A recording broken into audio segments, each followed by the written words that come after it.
Bonjour à toutes et à tous. Il y a quelque temps, je vous expliquais comment installer un aquarium pour y élever des écrevisses. Aujourd'hui, comme promis, je vais vous parler de leur reproduction.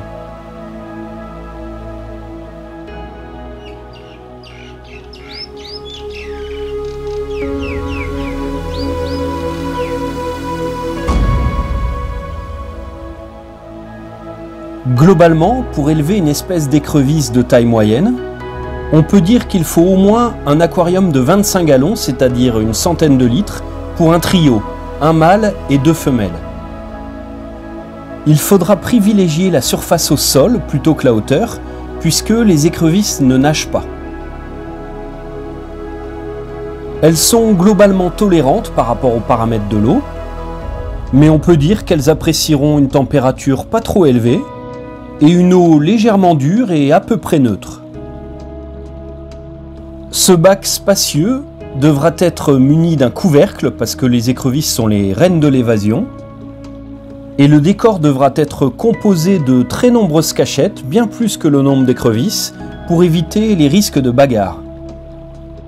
Cela leur permettra également de pouvoir s'isoler lors de la mue, comme je vous l'ai montré la dernière fois.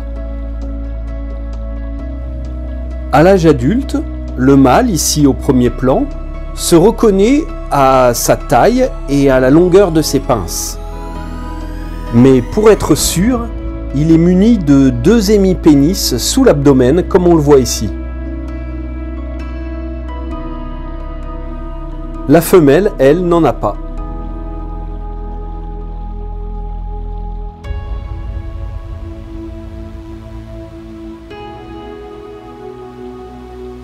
Si elles sont bien nourries, avec une alimentation variée et principalement végétale pour les adultes, comme je vous l'ai expliqué la dernière fois, vos écrevisses ne devraient pas tarder à se reproduire.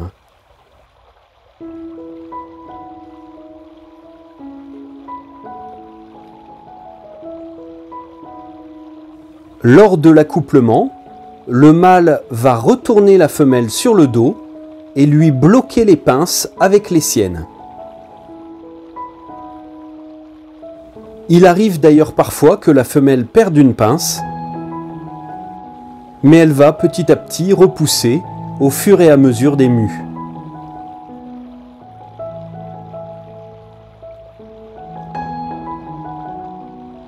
Ça n'est pas parce que vous avez pu observer un accouplement que vous aurez automatiquement des œufs.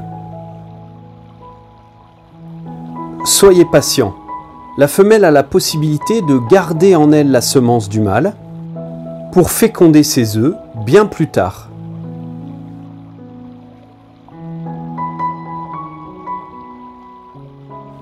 Si l'aquarium possède de nombreuses cachettes et que la femelle se sent en sécurité, elle devrait commencer à être grainée, c'est-à-dire porter des œufs sous son abdomen, au bout de 1 à 2 mois.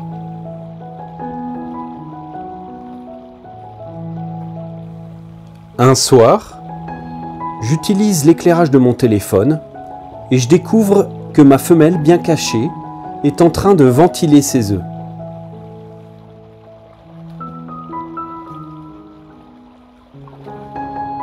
Pour éviter que les minuscules larves d'écrevisses à naître se fassent manger par les guppies, je décide de démarrer un petit bac pour isoler la femelle. Je le remplis exclusivement avec la même eau que celle de l'aquarium principal. J'y ai placé un filtre, un chauffage, des cachettes et des plantes. Comme la femelle s'est isolée dans un élément de décor amovible, je décide de la transporter dans sa cachette pour éviter de la stresser. J'y vais le plus délicatement possible.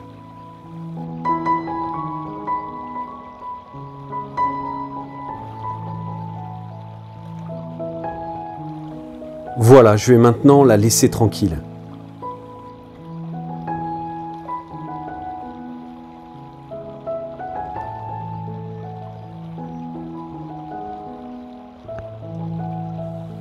Le lendemain, Notre écrevisse a changé de cachette pour une cosse en forme de tube.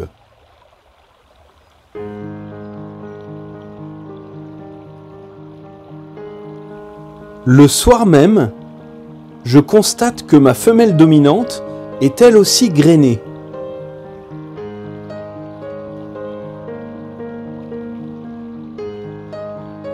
Comme je n'ai pas suffisamment de petit aquarium, mais surtout pompe et chauffage prêts à être utilisés, je décide de l'isoler dans le même petit aquarium.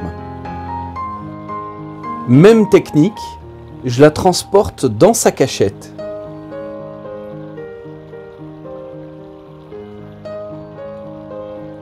Décidément, les écrevisses bleues de Floride sont vraiment particulièrement faciles à reproduire.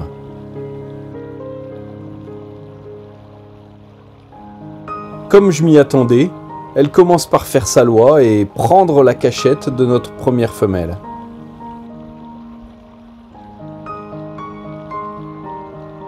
Mais comme il y a beaucoup d'éléments de décor, j'ai aucun souci, elle va trouver d'autres endroits pour s'abriter.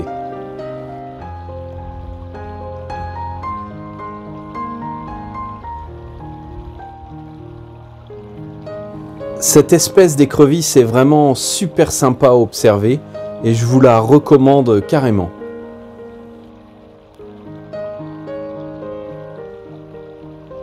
Regardez comme l'une comme l'autre protège ses œufs en recourbant sa queue et son abdomen.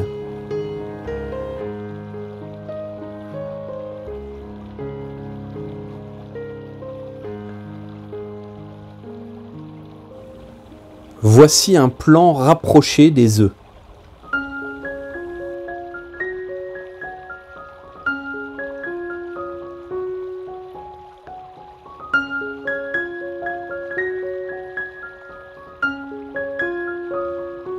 Ces mêmes œufs, plusieurs jours après, ont commencé à se développer.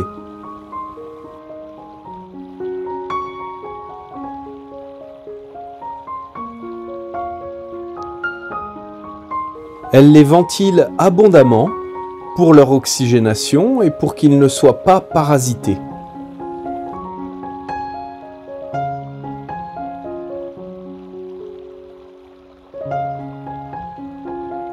J'ai fait un petit cache en carton pour qu'elle se sente plus en sécurité et puis que je puisse continuer à l'observer de temps en temps.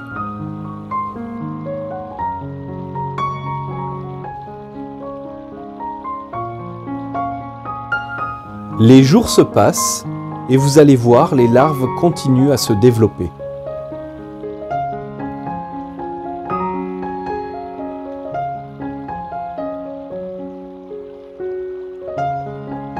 La gestation dure en moyenne 3 semaines et 2 semaines de plus où les larves vont rester collées à la mère avant d'être autonomes pour la nage.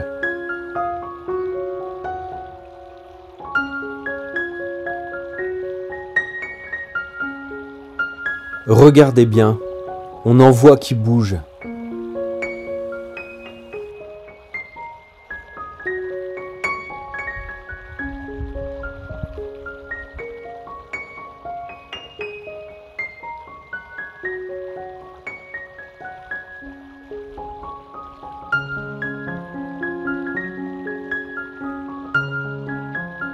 Cette espèce d'écrevisse de couleur bleue est vraiment sympa.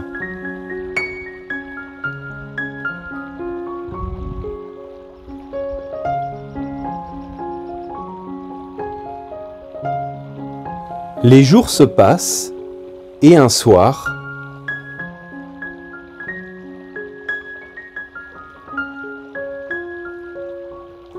une multitude de toutes petites écrevisses sont en train de se balader dans le petit aquarium.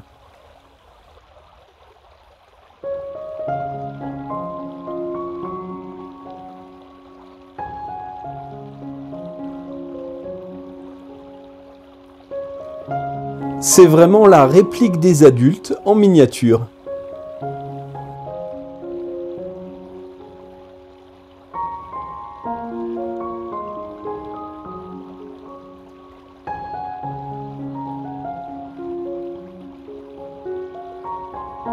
Plusieurs larves sont encore accrochées à leur mère.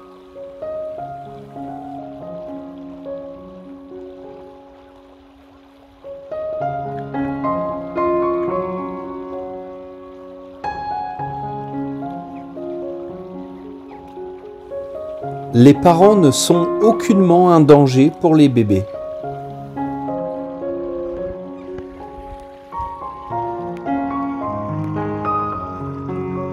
Par contre, il va y avoir du cannibalisme tout au long du développement des juvéniles.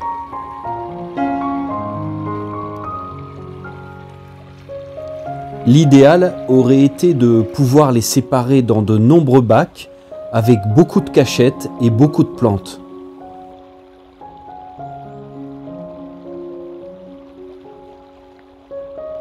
Ces toutes jeunes écrevisses ont besoin de beaucoup de protéines pour pouvoir grandir vite.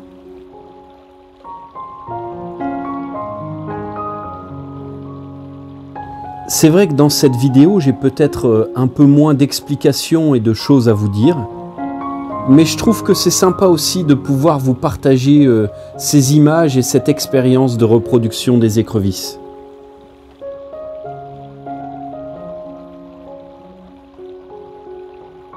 Il y a encore de très nombreuses larves accrochées à leur mère.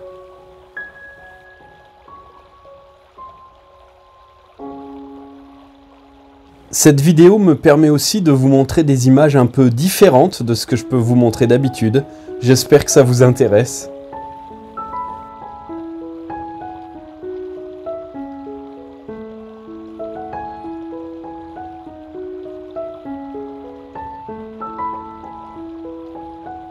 Pour le moment, notre deuxième écrevisse est toujours grainée.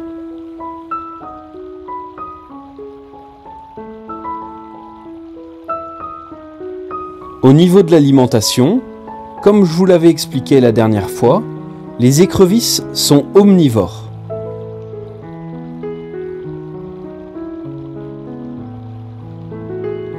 Par contre, contrairement aux adultes, les jeunes ont besoin d'une nourriture beaucoup plus carnée que végétale.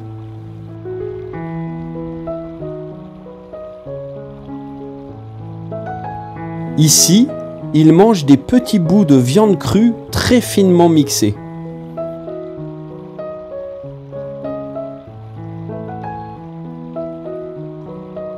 On peut aussi leur donner du poisson blanc ou des crevettes pochées, par exemple.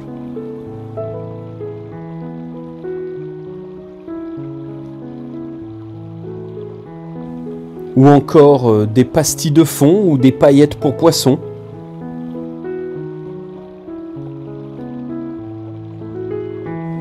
Ici, des morceaux de verre de farine.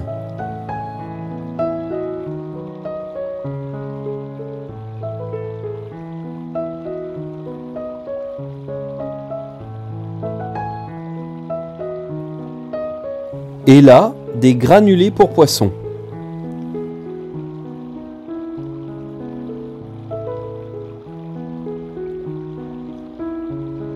À peine retournée dans son aquarium principal, notre femelle vient de muer.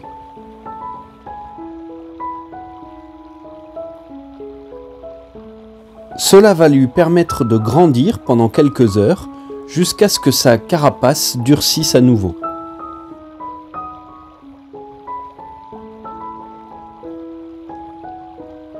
La mue est vraiment une étape critique dans la vie d'une écrevisse.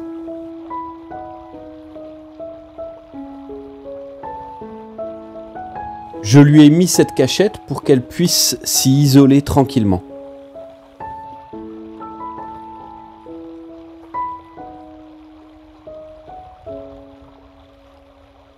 Notre deuxième écrevisse a elle aussi libéré ses petits. Je vais pouvoir la remettre dans son bac principal. J'ai éteint les éclairages des aquariums. Encore une fois, pour éviter de la stresser en l'attrapant avec une épuisette ou à la main, je la laisse dans sa cachette Et c'est celle-ci que je vais tranquillement laisser tremper dans l'aquarium.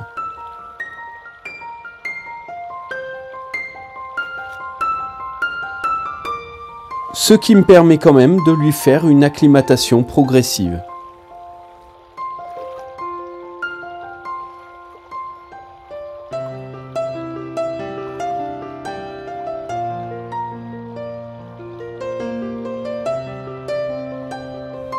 Après quelques minutes, elle décide de quitter sa cachette.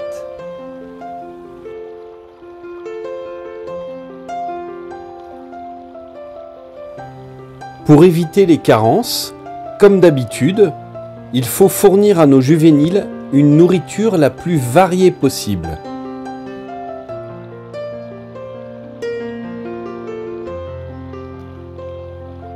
Ils grandissent rapidement et on commence à voir quelques couleurs sur leur carapace.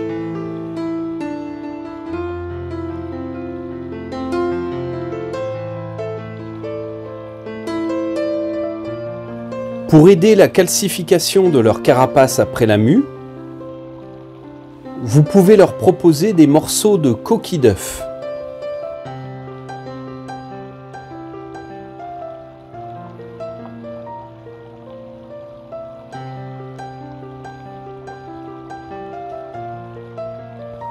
Une nourriture également très appréciée, ce sont les vers de terre.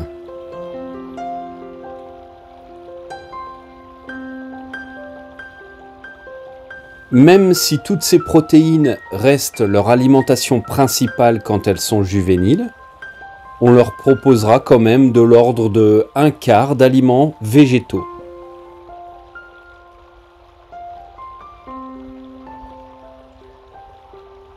En plus des plantes de l'aquarium, elles vont manger un peu de feuilles de chêne, de la salade qu'on aura fait cuire dans de l'eau bouillante, des légumes blanchis et même un peu de morceaux de bois.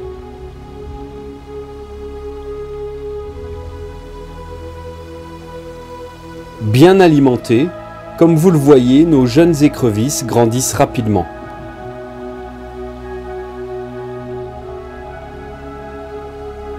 Trop lentes pour attraper les poissons, les écrevisses bleues sont vraiment une espèce que je vous recommande pour un bac communautaire. Il faudra quand même éviter les poissons de fond qui risqueraient de se faire manger.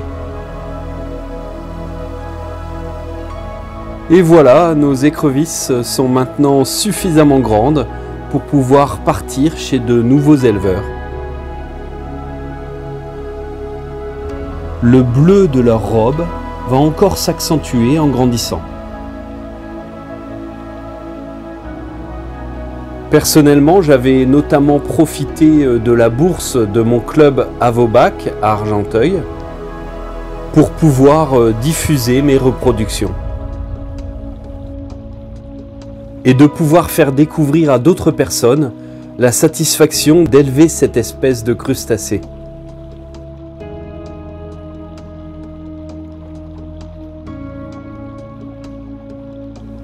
Voilà, c'est la fin de cette vidéo qui est venue compléter celle que je vous avais faite sur l'installation d'un aquarium pour y élever des écrevisses. J'espère que ça vous aura tout autant intéressé que mes tutos d'aménagement d'aquarium ou de terrarium. N'hésitez surtout pas à me dire ce que vous en avez pensé dans les commentaires et à liker la vidéo pour qu'elle soit mieux référencée. Et puis bien sûr, si vous n'êtes pas encore abonné, abonnez-vous tout de suite à la chaîne et activez la cloche pour ne surtout pas louper mes prochaines vidéos. Un grand merci encore à toutes et tous pour votre soutien et vos encouragements. À très bientôt. Au revoir.